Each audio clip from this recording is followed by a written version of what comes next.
Happy money మనం కాదు. Start చేద్దాం. ప్రశాంతంగా కూర్చోండి. మీ కళ్ళమే పెట్టుకోండి. పైనంజిని శరీరం అంతా పాసన చేసుకోండి. మ్యాగ్జాత రెండు చూస్తూ నవ్వుతూ నెమ్మది కలుతారు. గురుగారు happy morning morning. Happy money money. గురుగారు ఈరోజు వాటర్ ఫాల్ దగ్గరికి వెళ్ళాం కదండి, చాలా ఎంజాయ్ చేసామండి గురుగారు. అలాగే అక్కడ ఆ చీటీ ఏది రాయమన్నారు, ఆ చీటీ నీటిలో వదలగానే అది ఫుల్ నానిపోయి వెళ్ళిపోతున్నట్టుగా అనిపించింది. అది ప్లస్ మనకి తమిళనాడులోని లక్ష్మీదేవి గుడి ఉంది కదా గురుగారు, ఓంకార్ చేసినప్పుడు అక్కడ నేను ధ్యానం చేసినట్టుగా అనిపించింది. వెరీ నాకు గుడ్. కావాల్సిన నాకు కావాల్సింది 50,000 అర్జెంట్ కావాలనుకుంటున్నాను.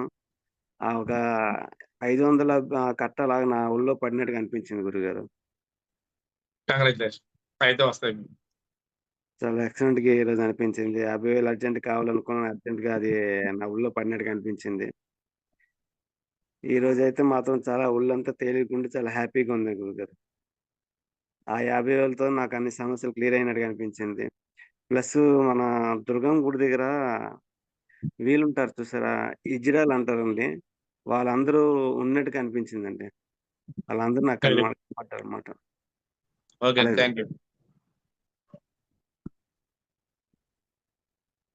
గురువుగారు happy money morning sir. Happy money money. చెప్పండి. డౌట్ గురుగారు ఏంటి? అది ఈరోజు మధ్యాహ్నం 3 గంటలకి ఉన్నది ఏదో పెట్టారు కదా! క్లాస్‌కి అటెండ్ అవ్వొచ్చండి? అది మీకు కాదండి, పిల్లలకండి అది. సరే సార్. ఓకే గురుగారు. ఫస్ట్ క్లాస్ నుంచి డిగ్రీ చదివే వాళ్ళు పిల్లలకండి అది. ఓకే ఈరోజు ఫ్రీ గురుగారు. సెషన్. ఆ శుక్రవారం నుంచి డైరెక్ట్ సెషన్ అనమాట. ఓకే గురు. నెక్స్ట్ సండే పెడతాం, అప్పుడు అటెండ్ అవుతారు. సరే గురుగారు. ఓకే. Thank you. ఈ రోజు మధ్యాహ్నం పిల్లలకా సార్ అది 3 to 4? కొత్త వాళ్ళకండి, వాళ్ళు అలాగే ఉన్నారు కదా, అదే అదే అదే. Okay okay sir. వాళ్ళతో జస్ట్ మాట్లాడడం అంతే. మాట్లాడే డౌట్స్ క్లారిఫై చేయడం. ఓకే ఇక మనకి బుధవారం అయిపోతుంది సెషన్. నెక్స్ట్ అవును సెషన్ సార్. శుక్రవారం 21 అవుతుందండి. 21 అవునండి, పిల్లలది అయిపోతుంది కదా పిల్లలది సార్? అవుతుందండి. అవును, పిల్లలది అవుతుంది. పిల్లలది అయిపోతుంది. మనది మరి 29th వరకు 23 ఉంది. నుంచి జూన్ 12 వరకు అండి ఓకే ఓకే. Second batch. ఎందుకంటే జూన్ 13 స్కూల్స్ ఓపెన్ చేస్తారు కదా, 13-16 నుంచి. అవును. ఈ గ్యాప్ లో అయిపోతుంది సెషన్, సెకండ్ సెషన్ కూడా. సో దానికోసం ఈరోజు ఫ్రీ వర్క్ చెప్పండి మధ్యాహ్నం. Okay okay. పిల్లలకి చెప్పండి. Happy money morning sir. Happy money money. ఈరోజు ఓంకారంలో థర్డ్ ఐ నుండి ఇట్లా దీపం వచ్చినట్టు అనిపించింది సార్. అయితే ఈరోజు అమ్మవారి గుడికి వెళ్ళాను. ఇక్కడ దుర్గమ్మవారి గుడికి వెళ్ళాను సార్ ఈరోజు. ఇంకా అమ్మవారిని ఇంకా 3 days నుండి బాగా అసలు వెళ్ళాలని ఎందుకో బాగా అనిపించింది సార్ అమ్మవారి దగ్గరికి విజయవాడ. అయితే అమ్మవారికి చీర, జాకెట్, పసుపు కుంకుమ, గాజులు, పువ్వులు తీసుకొని వెళ్ళామంట సార్. మేమందరం వెళ్ళామంట. అయితే అమ్మవారికి అవి ఇచ్చేసి బయట తీసుకుంటారు కదా, అవి ఇచ్చేసి అమ్మవారి దర్శనానికి వెళ్ళామంట సార్. దర్శనానికి వెళ్ళినప్పుడు అమ్మవారి ముందు ఉన్నప్పుడు లోపల పూజ చేయించుకున్నాక గర్భగుడిలోకి వెళ్ళామంట. అయితే పూజ చేయించుకున్నప్పుడు ఇట్లా దండం పెట్టుకున్నప్పుడు సార్ నేను అది మొత్తం హాస్పిటల్గా వెళ్ళిపోయాను అమ్మవారి దగ్గరికి.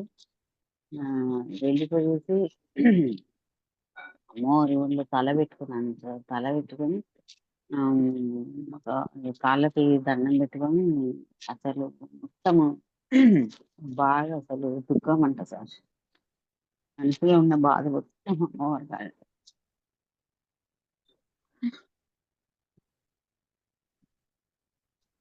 అమ్మదేవిటి అంటే అమ్మవారు తల మీద చేయి పెట్టి లేపారంట సార్. లేపి కౌగులించుకొని నీకేం కాదు నీకు తోడుగా అన్నారంట సార్.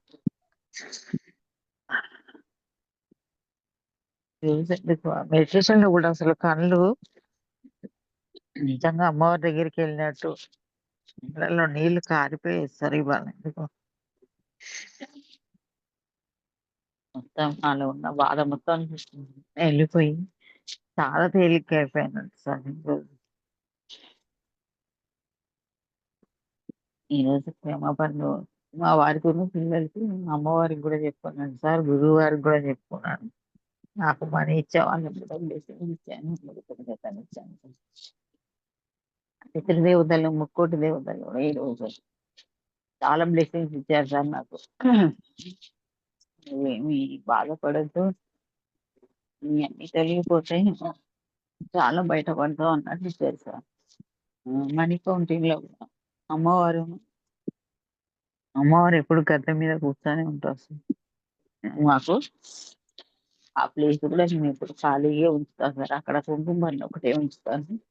అమ్మవారు ఎప్పుడు కూర్చొని ఉన్నారు, వెనుక శివయ్య నిల్చొని ఉన్నారు, పక్కన వినాయకుడు, కుమారస్వామి కూర్చొని ఉన్నారు. మనీ కౌంటింగ్ చేస్తుంటే అట్లానే చూస్తూ ఉన్నారు వాళ్ళు. అయితే మనీ కౌంటింగ్ 1 మంత్‌కి ఒక చేయను, 1 ఇయర్‌కి ఒక గోల్ సార్. తర్వాత గురువు గారికి పడుకుంటూ టెంపుల్స్‌కి మామూలుగా దేశాలకి చారిటీకి వీళ్ళకి ఇచ్చేసాను సార్. వృద్ధుల ఆశ్రమాలకి, వికలాంగుల ఆశ్రమాలకి వీళ్ళకి డొనేట్ చేశానంట సార్. అయితే వికలాంగుల ఆశ్రమానికి నేను కూలర్ ఇస్తాను అనుకున్నాను. వాళ్ళకి అది డొనేట్ చేశాను సార్. డొనేట్ చేశాను. ఏసీ కూడా ఇద్దాం అనుకున్నాను, అది డొనేట్ చేశాను సార్. అన్ని డొనేట్ చేశారంట. నా అకౌంట్‌లో కూడా మనీ పడ్డాయంట సార్. కొంత మనీ పడ్డదంట. నేను 1 మంత్‌కి ఎంత అనుకున్నానో అంత మనీ పడ్డదంట నా అకౌంట్‌లో. అకౌంట్‌లో మనీ పడంగానే మొత్తం నేను అనుకున్న వాటికన్నీ ఇచ్చేసి విజయవాడ వెళ్ళొచ్చానంట సార్. అమ్మవారిని దర్శనం చేసుకొని వచ్చానంట. అయితే విజయవాడలో అక్కడ మీ శిష్యులు ఉంటారు కదా, వాళ్ళు మీరు ఫోన్ చేసి చెప్పారంట సార్. వాళ్ళు కొంచెం రిసీవ్ చేసుకొని మాకు అది ఏసీ రూమ్ ఒకటి బుక్ చేసి అమ్మవారి గుడికి దగ్గరగా బుక్ చేసి కొంచెం దగ్గరుండి చూసుకున్నారంట సార్. మేము అమ్మవారి దర్శనం చేసుకొని అక్కడ ఒక రోజు ఉండి మళ్ళీ తెల్లారి కూడా అమ్మవారి దర్శనం చేసుకొని వచ్చామంట సార్. ఈ రోజు మొత్తం అమ్మవారు.